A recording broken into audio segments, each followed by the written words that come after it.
बच्चों, आज मैं आपको पढ़ाने जा रही हूँ आपकी कक्षा के पाठ 5 पर्वत प्रदेश में पावस, जिसके कवि हैं सुमित्रा नंदन पंत।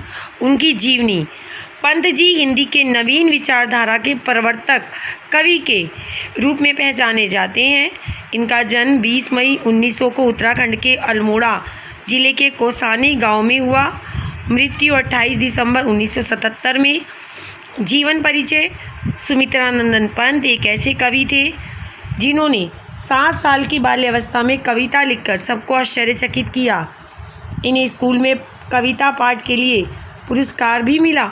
कविता लेखन के साथ साथ पंत जी ने अनेक सांस्कृतिक संस्थाओं से जुड़कर कार्य किया। इतना ही नहीं, महात्मा गांधी के विचारों से प्रभावित हो उन्होंने भारतीय स्वतंत्रता में भी योगदान दिया। लोगों को जागृत करने के लिए अनेक कविताएं भी लिखी।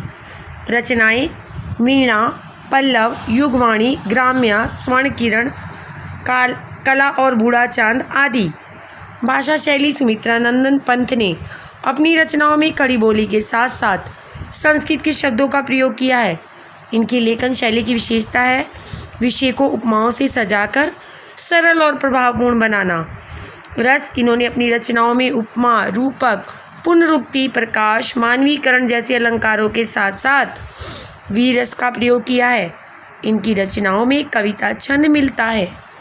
पुरस्कार।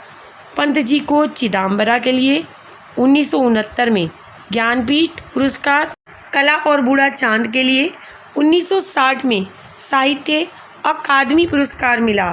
साहित्यिक विशेषताएं। सुमित्रा नंदन पंत जी हिंदी साहित्य के श्रेष्ठ कवि हैं। इन्हें छायावादी के मुख्य स्तंभ के रूप में भी जाना जाता है। यह ऐसे कवि थे जिन्हें 15 वर्ष की किशोरावस्था में महान कवि के रूप में ख्याति प्राप्त हुई। इन्हें लेखन का विशेष कौशल था, जिसकी वजह से ये अपने कठिन से कठिन विषय को अनेक उपमाओं से सजाकर सुकोमल बना देते थे। यही कारण है कि पंत जी को उपमाओं का कवि भी कहा जाता है। इन्हें कविताओं का सजीव चित्रण में करने में महारत हासिल थी, जैसा कि हमने बच्चों पर्वत प्रदेश में पावस कविता में देखा।